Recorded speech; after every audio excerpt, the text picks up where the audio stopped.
You're listening to the Kasanova podcast, bringing you the latest in gaming, politics, and other entertainment. Now here's your host, Hawaii's favorite YouTuber, Mekel Kasanova. And welcome everyone to another episode of Hawaii's #1 podcast. The #1 podcast in the state of Hawaii, the 808 Islands. Yes, that is the Kasanova podcast. And I'm your host, Mekel Kasanova, Hawaii's favorite YouTuber, back at you with another amazing interview. And this one is with the iconic Ginni. As many of you would know her as an FGC host. She's a writer for Dexerto, Red Bull eSports, Shoryuken.com, Real Sport 101, and GINX eSports TV. She's an icon in the industry, especially within the FGC scene, and it is such an honor and a privilege to have her on the show. So, if you're ready to do it, I'm ready to do it. Let's get into this interview, and make sure you like, share, comment, subscribe, and also follow Ginni on all of her outlets. All the links are down in the description below. With that being said, let's go ahead and get into this interview with Lord Bison's top doll. Very good. Bow down before my psycho power. All right, and welcome everyone to another episode of the Kasanova podcast. I am your host, Mekel Kasanova, host of the #1 podcast in the state of Hawaii. And I've got with me the iconic, the one, the only Ginni, also known as Lord Bison's #1 doll or top doll. Ginni, go ahead and introduce yourself. Hey, what's up? My name's Ginni. I go by a lot of different names, but you can just call me Ginni, or you can call me EX Top Doll. Either way, doesn't matter. I'm down with whatever. Awesome. All right, and hey, let's get some introductions in, and go ahead and plug your outlets and everything that you're working with. Oh yeah. So I write for 5 different outlets currently, which is insane, and it's too much, and I don't know how to handle it. I write for Shoryuken.com. If you guys don't know them, they're a fantastic news outlet for the fighting game community. They cover so many different games and so many different scenes, and the crew there is just absolutely fantastic. I also have written for and continue to write for Red Bull eSports. I love that group of people. I write for Real Sport 101 and GINX eSports TV. And then my full time is Dexerto.com. Awesome. That is awesome. You are heavily integrated into the FGC scene. That's amazing. Like, I have one really important question I have to ask you. It's probably the most important question on this whole podcast. All right. And that is, why is Lord Bison the greatest? I guess I should provide some background information. I guess people know me because of like my obsession with this character. And that's kind of like my thing, I guess. I don't know. I have tried to answer this question so many times, and it's like, Bison's just Bison. He's just super sexy old man. He's got like the psycho power, and he's balling. He's got like the Bison dollars, He's the Batman of Shadowloo. So I don't know. He's like super powerful, I think. And I've always liked villains. I think villains are super cool. Mm-hmm. They're always kind of like, they're more interesting to me than the heroes are. I mean, I think every character in Street Fighter is interesting, but I think Bison's just like super powerful. He's like super evil, and he's more than just talk, right? Because you see a lot of villains that like make all these like grandiose claims and then they don't do anything. I think Bison is like he has the beef to back it up. So so yeah, I think he's super cool and he's super hot. That's my answer. Awesome. What has been your experience being not only a content creator, but a creative writing and journalism, like being in that industry, in the gaming and the FGC world? And what has been some of the ups and downs that you've experienced in your journey? Oh boy. Well, first of all, I think that the fighting game community is the best community in all of esports and competitive gaming. So I really don't have very much that's negative to say about it. I mean, this community is full of absolutely fantastic people and personalities, and it's all around, like, people care about the competition, and they care about the game in a way that I think a lot of other scenes don't really care for their game. And I think that's really interesting because we're a really historic group of people. We've been doing this since the 1980s, in the arcades, and now we're in the modern world trying to navigate that. But I think that as far as content creation goes, I guess my ups would be certainly joining Rebel Esports. That was a really fun moment. I got to cover the Rebel Boston this time last year, and that was super fun. And then joining Shoryuken and getting to I think getting to interview Daigo was also super cool. That's did that. Amazing. Yeah, I did that this year at Evo, and I was super nervous because my Japanese is not good, but we had a translator, which was nice, and he was just a super cool, laid-back guy. And I think the thing that stuck with me most whenever I was interviewing him at Evo was he said, "I'm a slow learner in regards to learning things in the game and getting better." And he was like, I really have to work really hard. And I was like, you know what? That's all that matters in life. It's you don't have to be a natural. You don't even have to be smart. You just have to work at it and really try. And that was super cool. Sorry, I'm digressing, but that was one of the coolest points in my career. No, keep going. This podcast is all about organic conversation. Whatever direction it goes, that's where we're going. All right, cool. Well, yeah. So that was a really cool time. Was getting to talk to Daigo. And then I would say what was a low point? I mean, I don't know. I would say generally just keep climbing, I think for me, it's always just looking for the next big thing. You're always going to have these ruts or these moments where you kind of stagnate and you kind of are just oh, where do I go next from here? It's one of those situations. But I think in this case, it's just a matter of moving forward and always trying to find new things to write about, new things that people will care about, and a way to influence the community. And I think I'm in one of those points right now because I do have a full-time job now, so it's more difficult for me to prioritize my time for the FGC and write and all that stuff. So I'm looking for different avenues to expand because writing all day every day and then writing some more is it's a bit exhausting. But definitely a recipe for burnout. Exactly. I'm so burnt out. It's different. You would think okay, so this is my job, and then I can go and do fighting game stuff. And not the case because I wake up, I sit at my desk and I write for 8 hours a day, and then I'm oh great, I can like go watch an episode of a show or something, and then I can go back and I can write, and then I go back and try to write, and I'm like, oh, I don't want to do this. You know, and so I'm kind of like, okay, you know, set aside time to like write up pitches and all this stuff. But I'm thinking about like moving from writing only to doing more like video work and doing a little bit more other kind of things, like maybe streaming. So that's kind of where I'm looking to go for it. But I wouldn't say there's like a down point necessarily where I'm just like, oh, this is the worst. But I would say right now could be one, just because I'm, you know, a little bit struggling through like trying to find a balance between what I do in the real world and then what I do for the fighting game community. So, but I think that's where I'm at right now. No, I can understand that. Like, you know, outside of me doing content creation, you know, I run my website, mekelkasanova.com, where I do a lot of things from podcasting to, you know, putting up reviews for games. And, you know, I work with a lot of the video game companies as well. And on top of having, you know, a full-time job working at a hospital, trying to find that balance is very, very difficult, especially when it comes to like the journalism aspect. Because, you know, I've done journalism in the past, and I understand how you're feeling, where you're writing, that's your full-time job, and then when you're finished, you're like, I want to do something else, but you know, you're drained, you're mentally drained.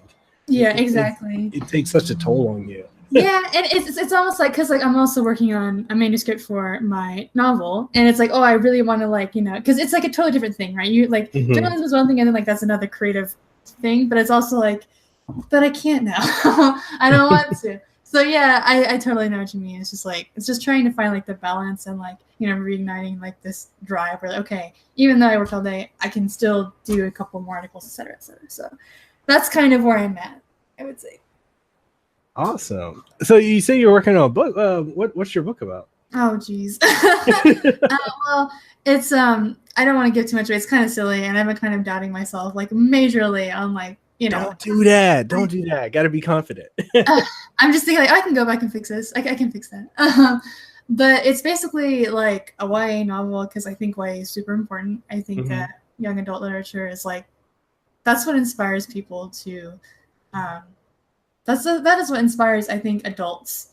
I think YA literature inspires adults to like read and write and all that stuff. So it is a YA book, and it is it was really inspired by a lot of the authors I read, you know, growing up and like going into high school, college and all that. But it's kind of science fiction fantasy. It's about this man and this woman, and they get like tossed back in time, and they don't have any memory of their past life, and then they get like pulled back into their own world, and they have to like remember their past life and like who they were, and like there's this huge kind of spat going on between these two big factions, and it's I don't want to give anything away. And it kind of sounds super silly, right? But no, that sounds amazing. That's really good stuff. I'm into the YA books like that, so that's good. Keep going. Yeah, but I'm 77,000 words into it, and I don't want to go over 90,000, so I'm like, oh, I have to condense now.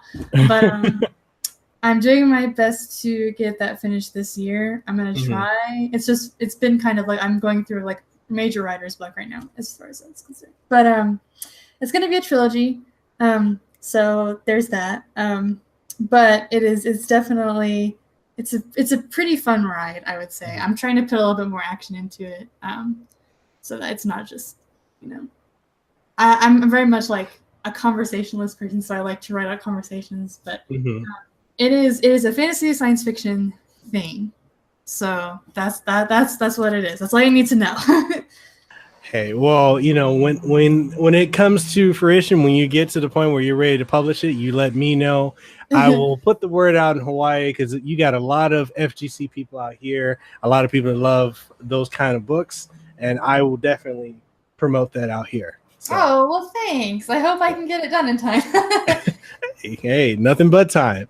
But that sounds amazing. I like, you know, that's one thing I respect is people that have ambition to do things outside their norm like that. And that right there, like, I got tons of respect for you for doing something like that. That's truly amazing. That's inspiring, actually. Well, thanks. I mean, I don't know. I just sit down and then the words come out sometimes. And then you just, oh, that's pretty cool. And then kind of fix them up a bit. And then, oh, there's a paragraph. Right? I don't know. That's how it feels. I'm like, oh, boy. Hey, I mean, you never know, because it can turn into something. You never know. And the fact that you're taking the opportunity to, you know, take a chance on that to bridge to something new, you never know. That could be something. So, hey, that's awesome. Well, I appreciate that. I appreciate it. You know, so I wanted to ask you, since you have been working with like Red Bull eSports, Shoryuken.com, Real Sport 101, GINX eSport, and Dexerto, like, how has that been? Like, how did you get into doing that?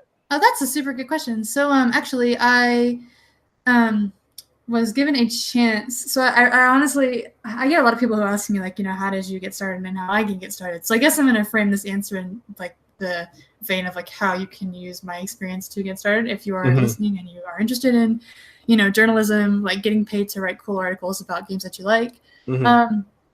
So my story is that I was approached by the owner of par.gg, which is this app that I think debuted recently at a tournament on the East Coast. I cannot remember which tournament it was. And it is kind of like a social media network for the fighting game community. I highly suggest you guys go check it out. They recently had a major update, and it's a really, really cool site. They have a lot of cool stuff.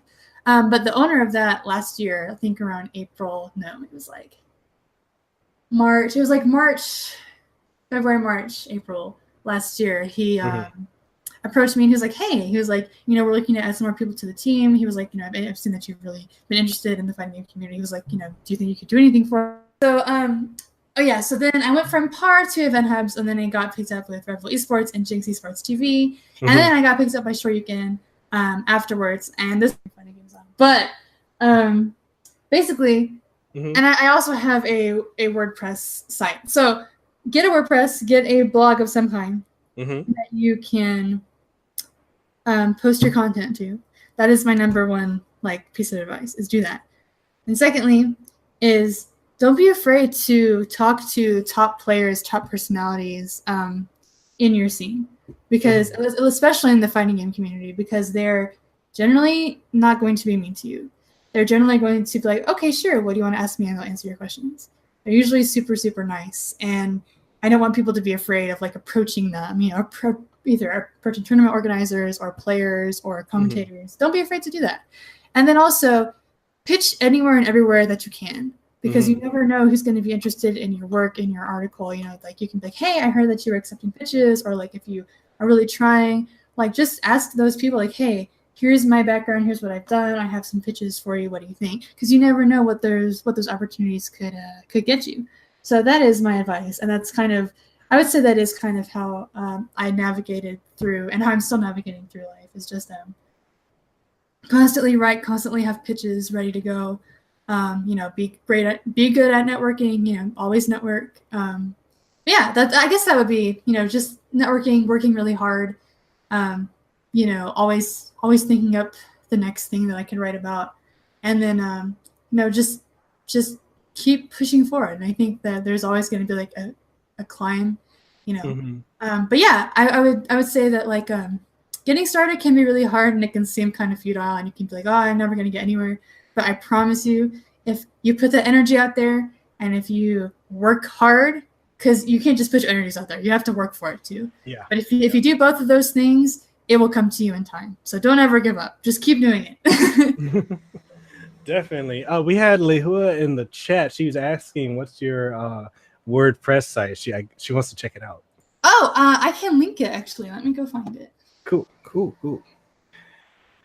But I definitely agree. I tell a lot of people, especially like other podcasters, other people that are looking at getting into journalism and YouTube, even though like I'm not really big on YouTube, I've been working with a lot of people, especially out here in Hawaii. And I tell them all the time, I'm like, you have to have more than just, you know, your passion for whatever you're doing.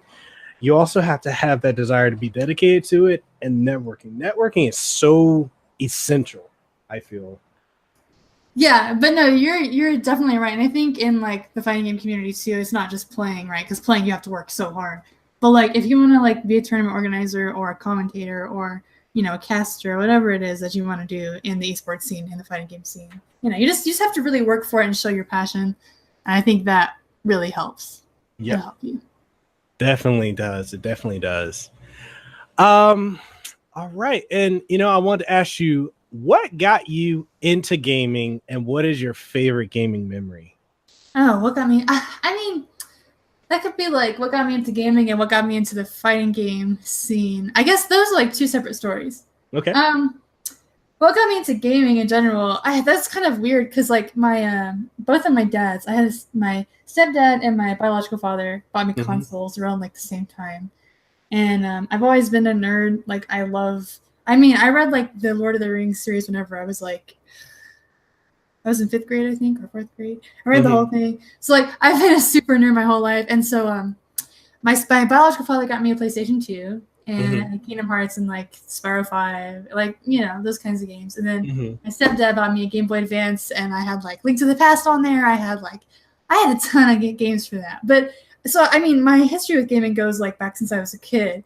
But my I have to say how I got into the fighting game community is kind of interesting. So I was in high school. I think I was a sophomore, and I was in high school band, so we were on a trip to a competition out of state, and we stopped at this pizza parlor, and they had like an arcade in the back. And so after I finished eating, I noticed that like all the dudes in my class had like gone back to the arcade, and there was like a bunch of yelling and stuff. So I went back there, and they were playing Tekken 5 or Tekken 6 on the arcade cabinet. And I was like, oh my God, like it was so like the energy was crazy. It was so much fun to watch. And like, it was really, I want to say it was almost like addictive, like how fun it was. And so me and my high school sweetheart were like, all right, you know, let's start to play fighting games. And I was like, heck yeah, that sounds super fun.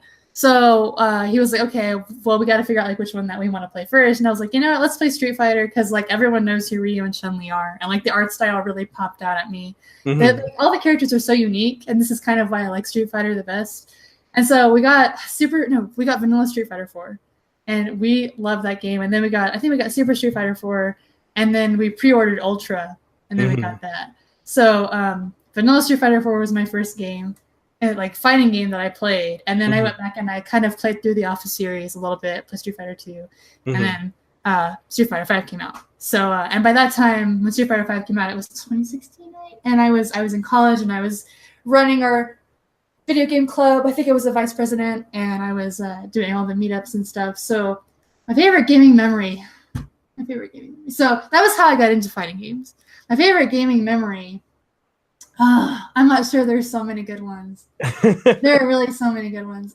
I would have to say it would have to be like either Texas Showdown 2017, because that was my first ever major, or sometime whenever I was in college in the, I was kind of growing our university gaming scene. I have to say it would have to be like one of those nights where we would get together and just hang out and play games, or it would be Texas Showdown, because that Texas Showdown was like pivotal. It was just like the best moment in my life. I was so happy. I was just doing everything. Like it was, I've seen majors, you watch the majors streamed, you see all these people, and then to meet them, that's crazy. So, I would have to say it would be Texas Showdown probably. That was super fun. Awesome. Are you a fan of King of Fighters? Yeah, I do. I really like it a lot. I'm not good at it, and I don't know like too much about the game itself, because there's a lot to King of Fighters, but I do like. Yes, I do like the game. I like. Which one is your favorite? Everyone likes 13. I personally like 13 as well, because it's like super beautiful. Pixel art's great. But I actually like 14 a lot. I think it's fun. I don't think it looks as bad as people say it does, and I think that it's simplified enough to where like people who are used to more, I don't want to say like easy, but more simplistic fighting games can get into it better. So it'd be 13, 14 for me, because I'm like kind of a noob to the series. So I would say, like, I remember when 14 first came out, and I want to say it was 2016, because I think it came out the same year as Street Fighter 5. I do remember them being kind of close together. Yeah, and I think when it came out initially in the initial trailer, it did look a little rough, like an early PS3 type of title. But what they did was, I know they pushed out a patch which made it look a lot better. Yeah, I honestly don't think it made it look that much better. And this is like a hot take, but like I didn't really prefer the graphical update because they make Kyo look way different. Kyo does not look the same. And I'm like, yeah, that's true. What happened to his face? But otherwise, it's oh well. It is what it is at this point. I like it, but Sure. Have you gotten a chance to try that other new fighting game from Marika, the Fighting EX Layer? I should buy that. I have been wanting to play that game for a minute, and it looks so much fun. That game looks great. It looks like the models look super on point. It's beautiful to look at. It looks super fun. They have like a system, like kind of like the gem system in Street Fighter Cross Tekken, but it's different. Yeah. That looks super fun to fiddle around with. So I am interested, and I haven't bought it yet. I'm saving, but I should probably do that. I can't believe it was made by a team of, I think it's 3 or 4 people. Yeah, and it was as like an April Fool's prank, and then they kept doing it, and they're like, "Oh boy, this is kind of fun." And now it's like, great. I remember playtesting it at a PSX 2017, and it was super, super fun. So, and now Skullmania is in SNK Heroine, so like, hey. Yep. So, switching gears, I did want to ask you, what inspired you to get into modeling and cosplaying, and what about both of those attracts you to it? Well, like growing up, whenever I was in high school, people were always telling me to like, oh, you should model, you should do this, you should do that, because I'm just I was tall, and I'm tall, and I was pretty thin, and I was like, whatever. And then are you 6'5"? I'm 5'11". Damn, you're still tall. I'm the same height as Bison, just so you know. Anyway, so like I think I went to Enid, Oklahoma to visit my dad, and I made some friends there, and there was like a charity fashion show there, and I got in touch with some photographers, and I started doing some pictures and shoots with them. And I've always wanted to cosplay, like at this time, I think it was like in college, I'd always wanted to cosplay, but I never had before. And I was like, who better to cosplay than my husband, Lord Bison? So I like kind of took like the Cammy's Street Fighter 4 Bison outfit and I like altered it. And I was like, you know what, I'm just going to do female Bison and then I'll do that. And then everyone kind of liked that. It's super fun to do. It's really like exhausting to wear, but it was fun. And then I did Julie this year. And Julie was super duper fun. There's a lot of stuff that I didn't want to like fix and make better, but like Julie was a blast. So I think next cosplay, but yeah, I guess after my modeling and cosplay is just people telling me that I should do it, at least for modeling, and I was like, okay. And I don't really model anymore. You know, I've been a little bit busy with like real life, and like I haven't had time to like just do shoots and things like that. But modeling and cosplay kind of go hand in hand for a lot of things. So, I mean, for me, for cosplay anyway, it's just like, you know what, I want to have fun and I want to like dress up like my favorite characters. Like, you know, why not? That's super fun. So I would say it's just like another way to express your passion for a game, you know, just go out there and do it. You know, even if your cosplay isn't what you think it should be, like, you know, it's fun. And it doesn't have to be the best thing since sliced bread. It doesn't have to be like, you know, super professional. I'm just like, put on an outfit and have fun. That's all that it's about. So yeah, I'm not like a professional cosplayer by any means. And I think sometimes people think that I am, but I'm definitely not. It's just something fun that I like to do. Awesome. And how would you say, like, how is the cosplay community and what are some of, in your opinion, like the amazing aspects of the scene? Like how are the people in it? I mean, again, I'm not like a super cosplayer, so I don't know like too much about like, you know, the cosplay scene as it is now, as far as like the wide scope, you know. But as far as like Street Fighter and the fighting game community's cosplay goes, I think Karen G is like the shit. She is amazing. She's so beautiful and she's so sweet. So if you haven't heard about her, please go check her out. Her name is Karen G on Instagram. Cool. She's super, super cool. She's one of my favorite cosplayers. And then it's interesting too, because like we have a lot of female players who will cosplay as well, like Marine. She does like a really cool Laura cosplay and she's a player, so I don't think you have to just be a cosplayer or a player. You can do both like easily. So yeah, but I would have to say that I don't really have like a favorite cosplayer like in general as far as like the big scene goes, but I do think that there can be a lot of pressure for cosplayers to like have really good costumes. But I think in general, the point is to have fun. And if you're having fun, you're doing it right. So that's all that matters. Awesome. I wanted to ask you also, you know, since you and I are both in the FGC scene, what is your take on the current state of fighting games and gaming in general in comparison to like previous generations? Like, you know, you have a lot of fighting games now that are making the barrier of entry is a lot easier, but it seems like with them simplifying a lot of the games nowadays, it's, I don't know, like, well, what is your take on it? I think fighting games are in a great place right now. I think they're commercially better than they've ever been, honestly. I mean, obviously Street Fighter had like this massive cultural impact in the early 90s. And, you know, of course, like, yeah, for sure. I don't think anything's going to top Street Fighter's initial impact because like they're timeless. Chun-Li and Ryu are going to be timeless characters. And Street Fighter was like a huge thing.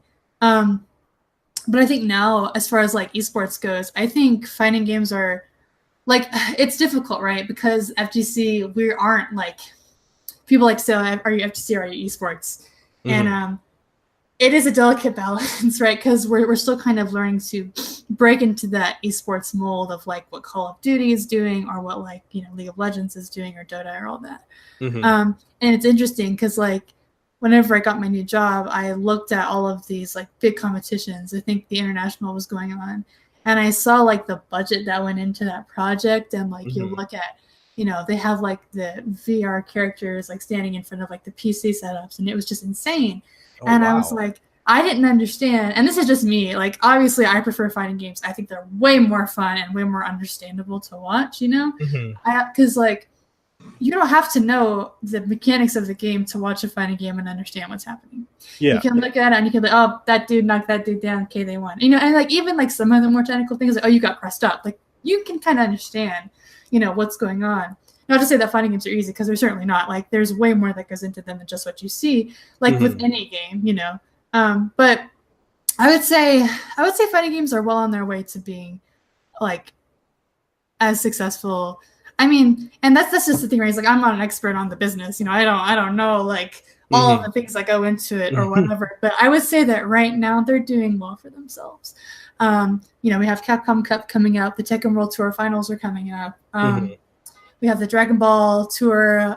You know, we have so many different fighting game circuits that are happening. And I think that, especially in regards to the more popular ones like Tekken and Street Fighter, they're doing well and they're trying to do even better. And so, I mean, like, I would say we're doing well for ourselves as far as esports goes, personally. As far as the quote unquote dumbing down of fighting games, I don't think that's a bad thing, because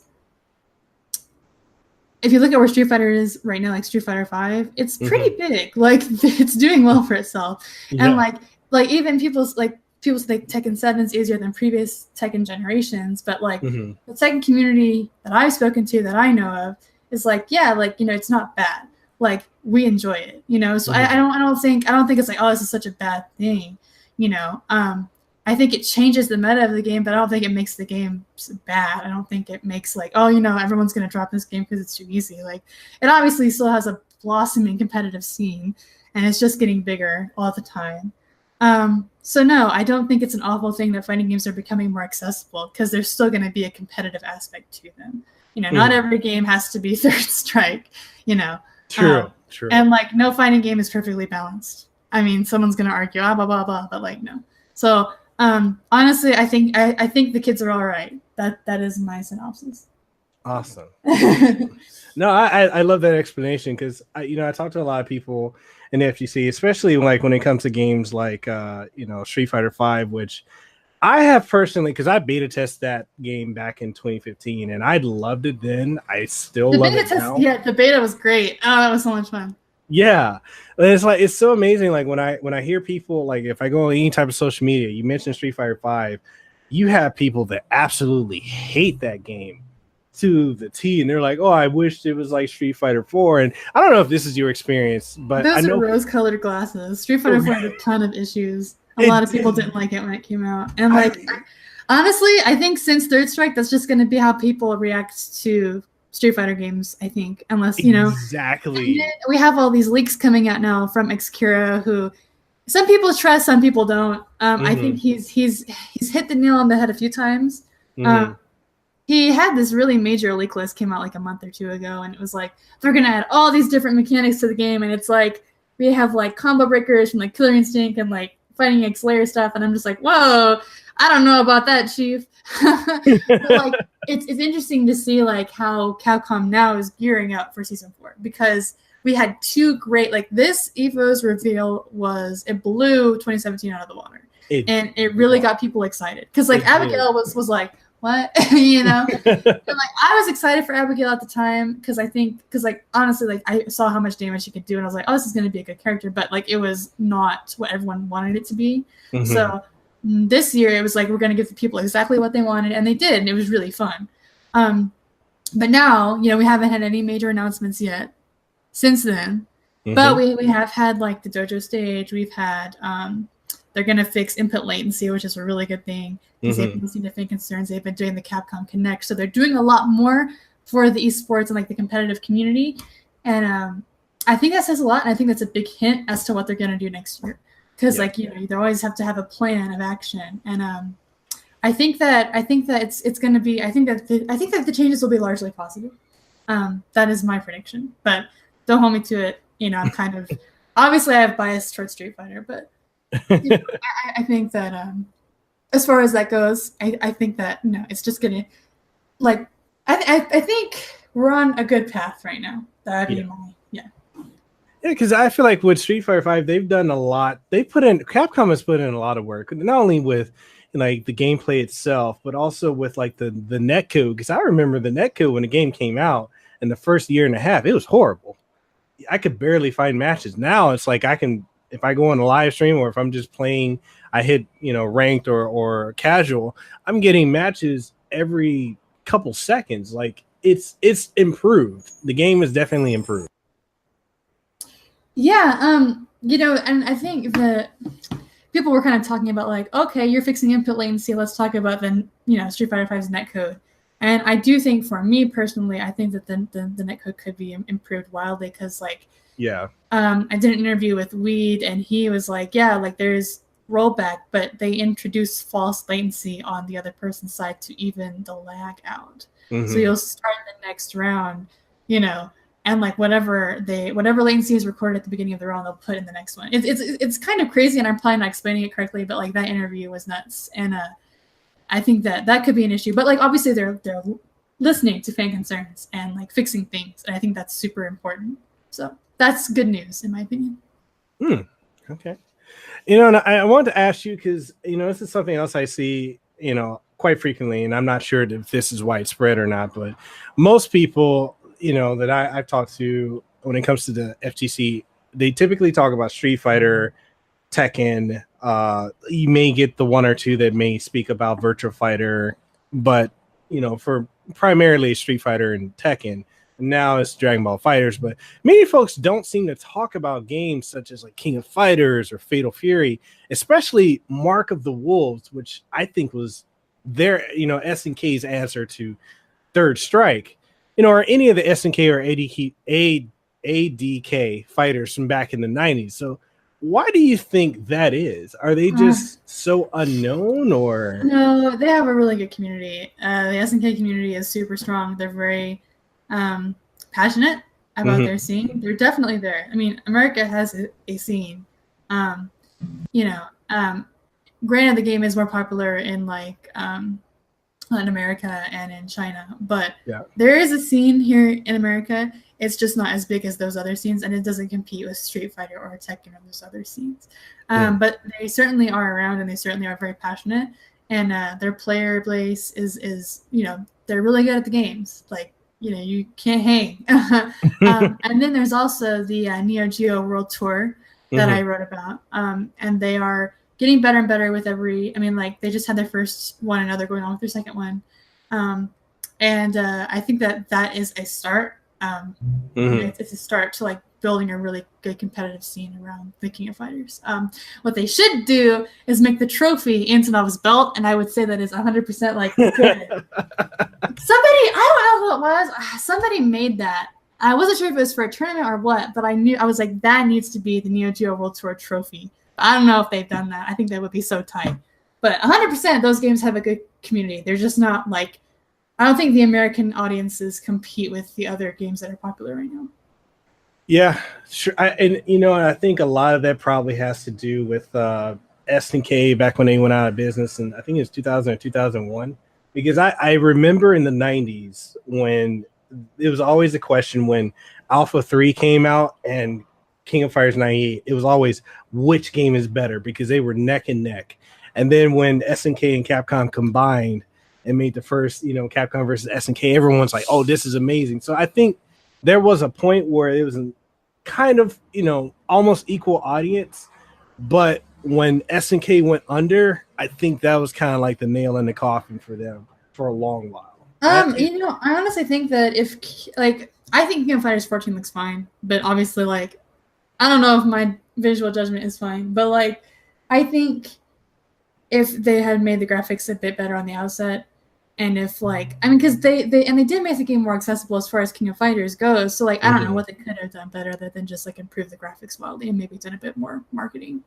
It could have looked like fighting EX Layer.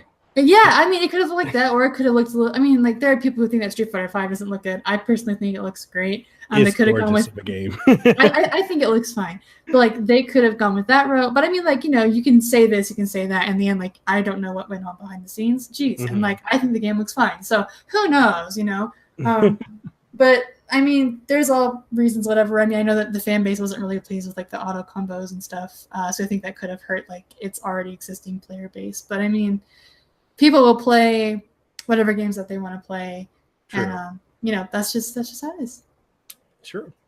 So I gotta ask you this, because even though I play a lot of fighting games, I've been in the scene for probably the last 15 years or so, I personally don't know where this whole process came from because I never saw it, even when I was in the arcades in the 90s. But where did the whole process of counting frames of animation and hitboxes come from?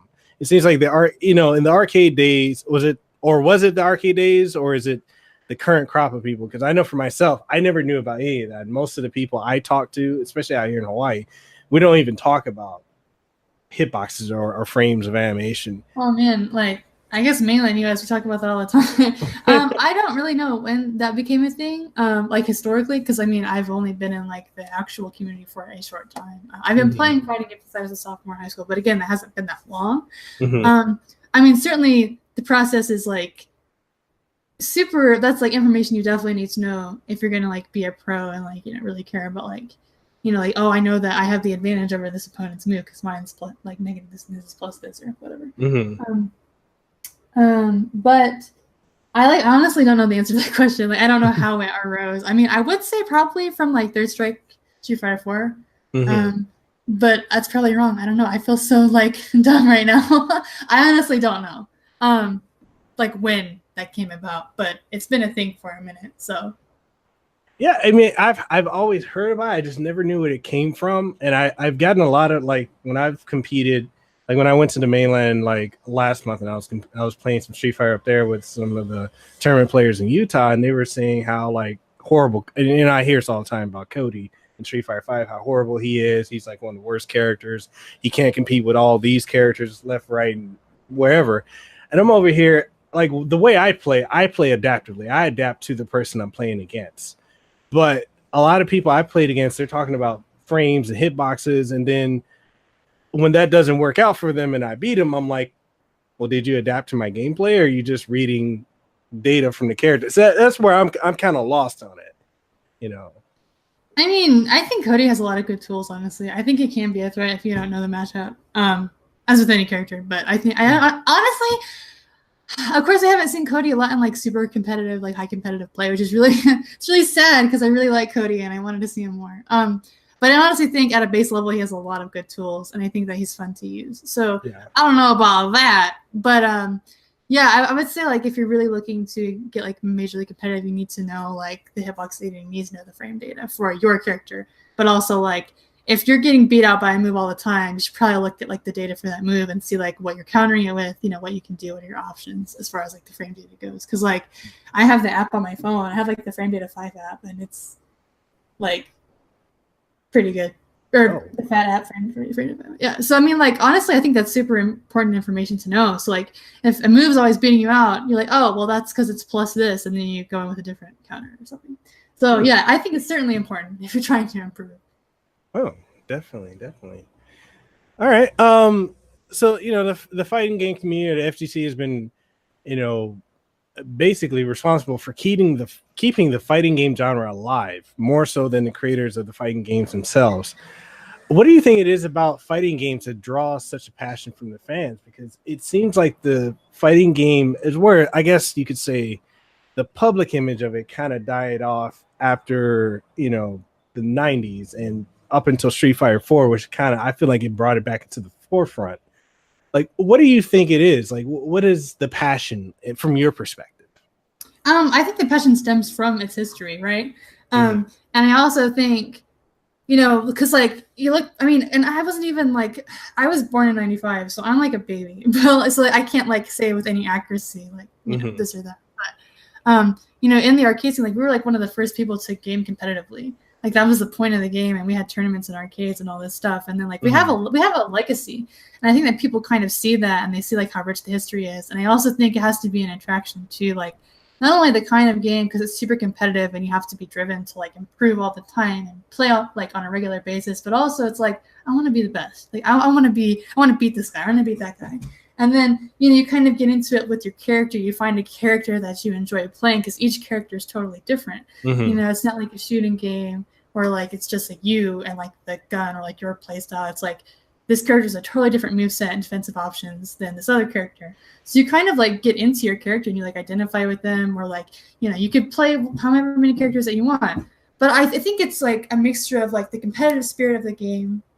I think it's like the characters themselves, and then I think it's like the history. I think it's those three things because like that makes a huge passion. And then also just like the community itself, even if you don't play competitively, like you make so many good friends who like the people in the FGC are just so brilliant and super welcoming, and they'll don't be afraid to play in a tournament, because generally people will be like, hey, good games, here's what you can improve on, you know. So I would say it is like one of the most diverse and welcoming communities out there as far as gaming goes. And I think that like the community is a big part of the passion, but also just like the competitive spirit, and like the characters are super fun, and you get into it and it's like, wow, this is super cool. So I think it's like a mixture of like, yeah, we're a historic community, we've been doing this for a minute. We have like players who have been the best at this game for years, you know, like since the 90s. And, you know, we always want to get better and better, and the competition is always fun to watch. You know, so I mean, yeah, I would say it's like a mixture of those elements. You know, you have the history of it, you have the community, you have the characters, and like just how fun the competitive spirit is. Awesome. So I gotta ask you, do you think the FGC personas, because there's a lot of personas in the FGC, like, are they just personas, or are they true to life reflections of the people?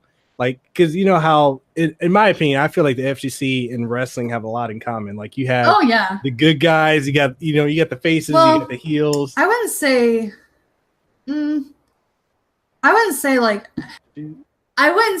that the FGC is like wrestling, and the fact that people like everything's just like hyped up and fake in that way. Oh, no. I didn't mean it that way. Okay. I mean, because in my opinion, I would say like the fighting game community is like the UFC of esports. Like, like, yeah, we have like these beefs or whatever, but like, I mean, because like, I don't know, it's not like as big as like football or basketball or whatever, but it has its moments, and like I don't know. I think that every person that you meet in the FGC is pretty genuine. Like the casters and the commentators, that's who they are in real life. You know, the players, they're generally like almost always super cool, super good people. So I mean, I that's kind of why I like the scene so much. It's like it's pretty genuine. You know, you're not gonna get a whole lot of fake people, or people who like are completely different on one side and they're like totally another person. So I mean, that's part of why I love the community so much. So awesome. I wanted to ask you, because this might be a controversial question, it might trigger some people, but Smash Bros is often considered by many as a great fighting game. Yet on the other hand, there's a vocal majority that also view Smash as nothing more than a party game. What is your take on the status of Smash being part of the fighting game genre? I mean, why not, right? Like, why can't it be part of the fighting game community? It's like, it's in a similar vein. Do I think it is a true fighting game? No, I don't think it's a true fighting game, but I definitely think it is a competitive, you know, it can be 2v2. I mean, I think the nature of it isn't like a fighting game, but I mean, it's obviously has like a super huge competitive scene, and you know, it's similar enough that's like, why not, you know? So I don't really understand the whole thing of like, oh, these Smash players, blah, blah, blah. Like, they're competing just as hard as you are. They're trying to get as good just like you are. You know, granted, it's a totally different thing. You know, mobility and movement is totally different. It's like a platform type thing. And I don't know too much about it, like, because I don't really play Smash, but I do think that like it needs to be respected. I wouldn't say it's a true fighting game, but I mean, it's definitely not super easy on a competitive level. So, I mean, why not, right? Like, why shouldn't it be? You know, like, I respect it, so. No, I agree. I've gotten a lot of flack before because I've said, you know, personally that I don't view it as a fighting game in the sense of like a traditional fighter. But I do personally feel like it is competitive in the nature of, you can, like you say, you can do the, you know, 1v1, you can do multiple. I think the last one you can do up to 8 people in a match. Like, I respect it for what it is. And, you know, the creator Sakurai has even said before, he doesn't view it as a fighting game. He views it as a battle arena. I'm like, you know, battle arena fighting game. It's unique in the sense that it created its own genre that so many people are copying, you know, and I have respect for that. And a lot of people I know that play it, I'm like, You guys are phenomenal at what you do. I can't do that because I don't play Smash. I play it casually, but not on a competitive level. But I have nothing but respect for the game. But yeah. Let's see. When it comes to fighting games, do you feel it's best to play with a fight stick or fight pad, and why for either or both? I think it depends on whatever you find most comfortable or that most like whatever works for you. Personally, because there's so many different kinds of arcade sticks. Like I'm about to switch to Hitbox myself, and I prefer Hitbox because my wrist is not. It doesn't work that way. It doesn't go as fast as I like. So I have a trouble with like dashing inputs. So and like my inputs have been kind of unwieldy since like my spring is really loose and I haven't fixed it. So I'm just thinking to myself, like, you know what? I'm gonna try Hitbox and see if that works better for me. And like some people might prefer a pad. There's a lot of top players right now in Street Fighter 5 who use a pad, or who use like the regular DualShock pad or a customizable gamepad. I mean, Luffy uses a PS1 controller. So like, it's honestly whatever works for you. I don't think anyone should be shamed for using a pad versus a stick, because I started on a gamepad and then I moved to our arcade stick. And now like that's all I can play. But I mean, again, I would say try both just so you can like see what it feels like. I would say make yourself learn both, just so that you can kind of get a better grasp on like, okay, which one, you know, because I know like he can do some like black magic where he like can charge a move and do a move at the same time. I don't know. He like does this weird thing with the controller, which is good for his character Guile. So I mean, that could be a thing that you might like to do. Whereas like, you know, you might prefer a stick because it's easier for you to use. It's just like whatever works. Personally, I think that sticks are cool. I think they're cooler than gamepads because like they're supposed to emulate like the arcade cabinet, and that's pretty neat. But I mean, it's literally like no shame. Just play on whatever works, you know, as long as you can beat the other person. Like, who cares what you're doing? I know this year I actually switched from being a pad player to a fight stick player. My friend, he's probably one of the best Virtua Fighter 5 Final Showdown players I've ever met. He's friends with Gutex as well. My friend Rayblade or Rayblade X.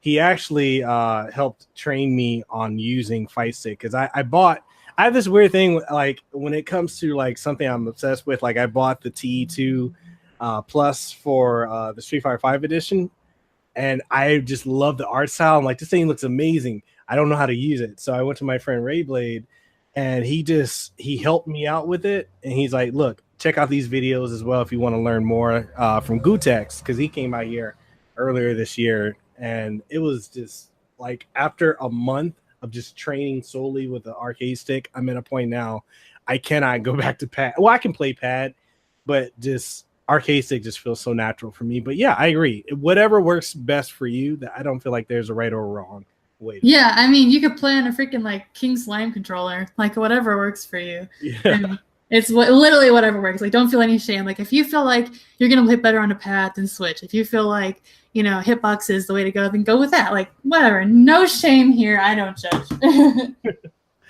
And funny you mentioned the mix box. I'm actually they're sending me a review unit to try out.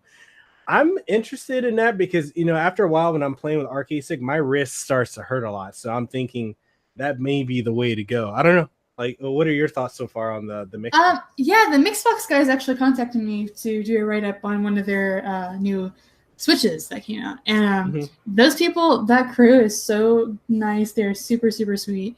And I think that the Mixbox is great if you are like one of those gods that plays on the keyboard. I don't know how you guys do that. That's crazy. But I think that, like I said, there's something for everyone. I think that the Mixbox meets that need of like, you know, why not try it out? You know, you're gonna have like that's gonna be like 100% like accuracy, you know, on the Mixbox or the Hitbox, either or. So you know that like takes out that whole middleman problem. But I mean, yeah, I think that I haven't tried it myself, so I can't say with any certainty. But I do love their team of people, and I think the Mixbox is pretty cool. Awesome. So we're down to the last three questions. So I want to ask you, what advice would you give to someone looking to getting into fighting games, and also to those who play currently but would like to either get better and or play competitively? Oh, well, I mean, I'm not a competitive player, so I don't know if I'm the best person for that last question. But as far as getting into fighting games and like trying to get better initially, 100% don't feel pressure to be like the best. Don't do that. Let's try to better yourself. Try to be better every single time. And then also like find your local community and go to your locals. Because like the more experience you get offline, you're going to have people who are going to help teach you and help grow you. You're going to get insanely better if you go to your locals. So go to your locals, and just it's like you have to work really hard. You have to put your like whole spirit into it if you really want to be good. But like 100% go to your locals, work really hard, and don't give up. Everyone has these moments where you're just like, oh my God, I suck. And then you have a breakthrough. So like 100%. And then like also don't be afraid to reach out to like pros at tournaments. Like if they're willing to play a set with you, like go play with them and like you'll learn so much. Like I play with Broly not all the time, but I do play with him on occasion. Like every single time that I play with him, I get so much better. So like I would just say take advantage of like your resources. There's also, if you guys follow our Street Fighter, Joe Monday wrote Geef's Gym. And it is fantastic. Buy the character supplement and like the first edition because these books will help you tremendously. They give you the basics and everything that you need to know. They give you like workouts and combos to practice, things to lab. So like 100% like use those resources and go to your locals, like 100%. All right, and I will link those books down in the description of the video so you guys can check those out. Also, if you're out here in Hawaii and you're looking for a community to get part of or to compete, definitely check out VGH 808 or Video Gamers Hawaii 808, headed by my friends Ray Blade X and Keith Lemos. So definitely had to give a shout out to you guys. Definitely. Let's see. So next question. And I know you're going to have a biased answer on this one, but would Lord Bison be able to best Mayor Cody Travers? See, that depends on like, okay, are we talking about like canonically, like the Street Fighter universe, or are we talking about like the current meta right now? Both. Of like Street Fighter? Okay, I was like canonically in the story, no. Well, no, yes, like Bison could defeat Cody because Bison's immortal and Psycho Power is like insanely strong. Cody, like his only superpower is a tornado and he throws a rock at people. So I mean, I would say canonically, like, no, Cody can't beat Bison because, like, Bison's power is insanely strong. Like, it's so strong that it, like, destroys his own body. So he has to, like, make new bodies. Like, come on. And he's technically immortal. So there's that. I would say in the current meta of Street Fighter V, also, I don't think Cody can really, like, here's the thing. Cody has, his V-skill is super, super good. Like, that is, like, the anti-air tool against Bison trying to do double reverse or head stomp. Like, you can't get around it. So he has really good tools, and I think that he can definitely go toe-to-toe if you have a really good Cody player who knows what they're doing and knows the matchup. Because you're just going to get fucked every time that you try to do, like, a jump-in. Like, you can't do it. But I do think that in the current meta right now, I think Bison beats Cody because Bison has a lot. Like, Cody has good tools. Bison has better tools. The V-skill is, like, that's a huge detriment. But I think Bison right now is really, really strong. And I think his strength, it's interesting because I still don't think he's top tier. I think he's like, I think he's top tier, but I don't think he's like S+. I think he's like A+.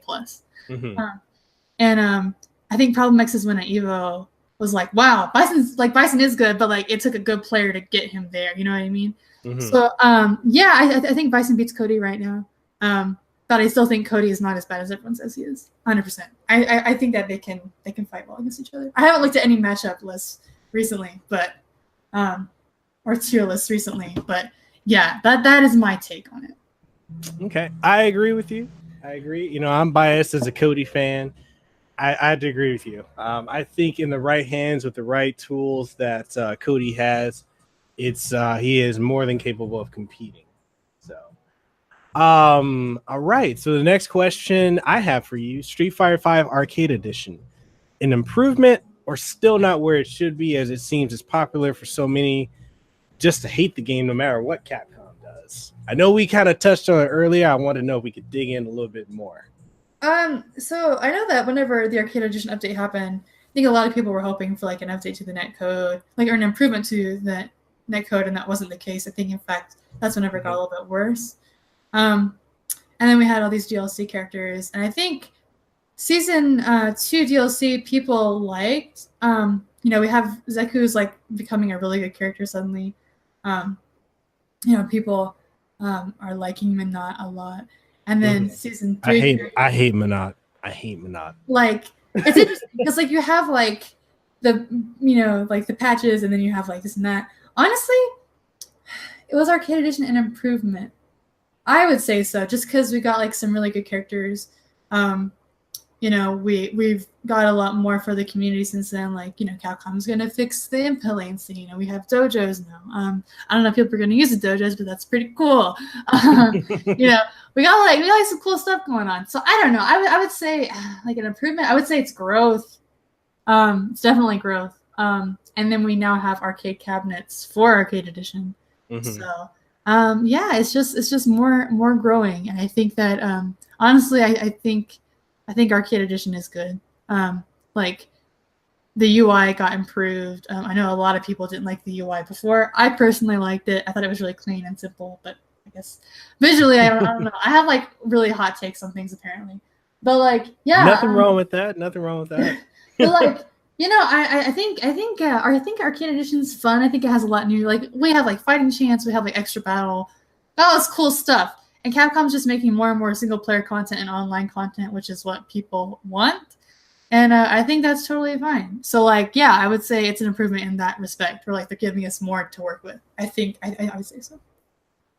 Awesome, man. Well, my last question to you is, when are we gonna have some matches? You pick the game, I'll play you. We can play whenever, man. I mean, I work from, well, you know my schedule. Just hit me up. We can play. Okay. I'm no coward, bro.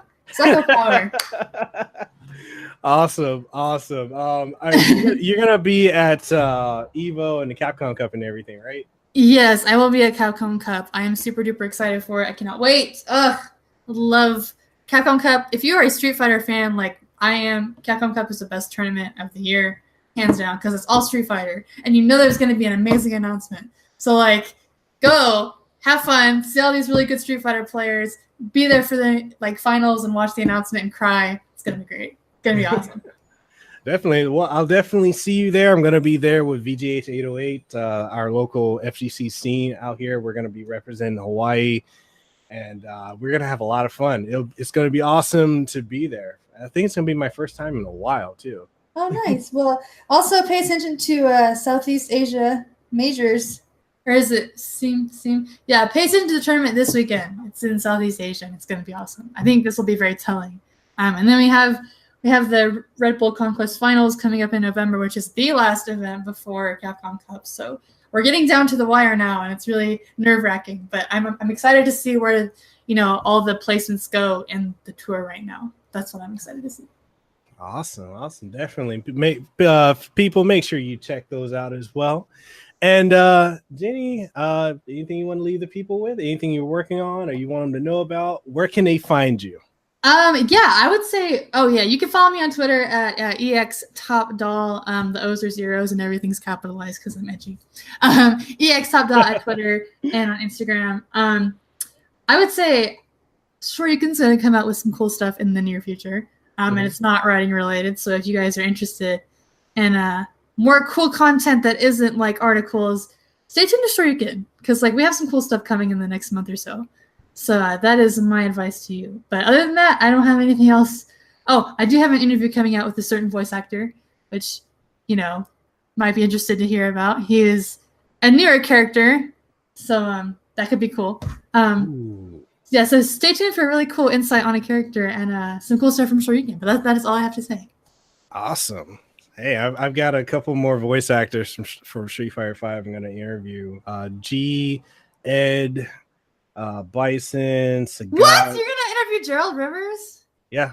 Oh, tell him I love him. I definitely will. That's so cool. I have to listen to that. Oh, aren't you going to interview Geese or something? Or did you already interview Geese? Oh, I did. I interviewed, Richard Efkar. So he was Geese, Akuma. And who else was he? He's Xemnas and or Xehanort Xemnas in Kingdom Hearts. That person's all the hot guys besides Akuma. Right? And I've got Johnny Young Bosch and was it Ruben Langdon? And yeah, I got those lined up too. Oh man, I'm so excited. When are you gonna when is that interview with Gerald, by the way?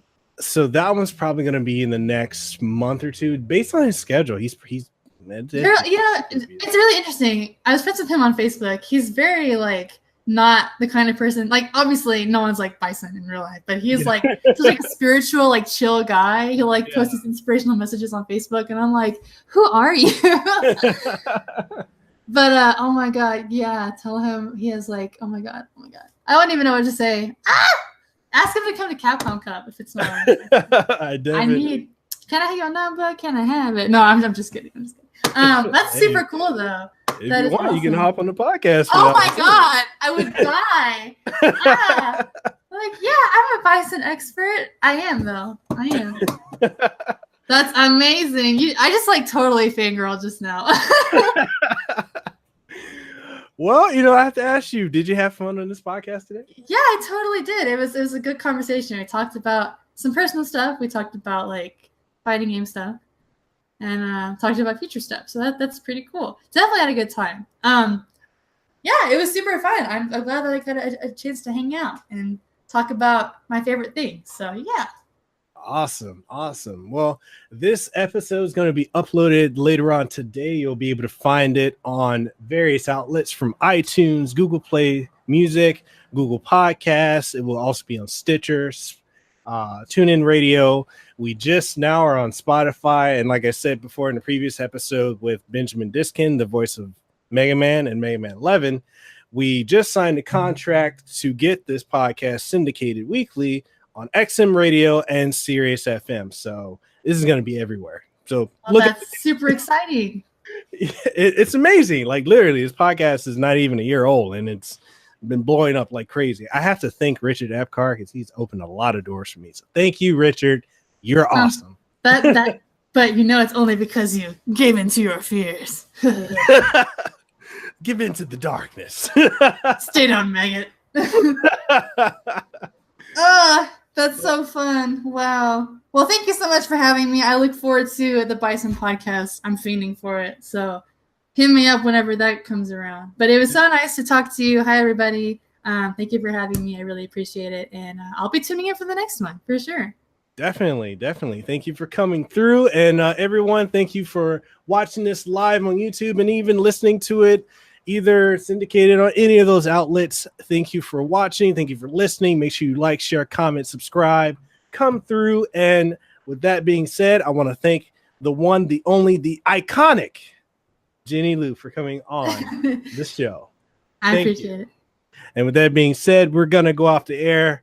Hope you all have a great one. Have a good day. Bye. Did you enjoy this episode of the Kasanova podcast? Well, I hope you did. And if you did, please make sure you like, share, comment, and subscribe. And let us know what we can improve upon, what you liked, what you didn't like, and all that good stuff. And just make sure you always have a good time. That being said, this is your boy Mekel Kasanova, Hawaii's favorite YouTuber. I am signing out, and I'll catch you on the next episode.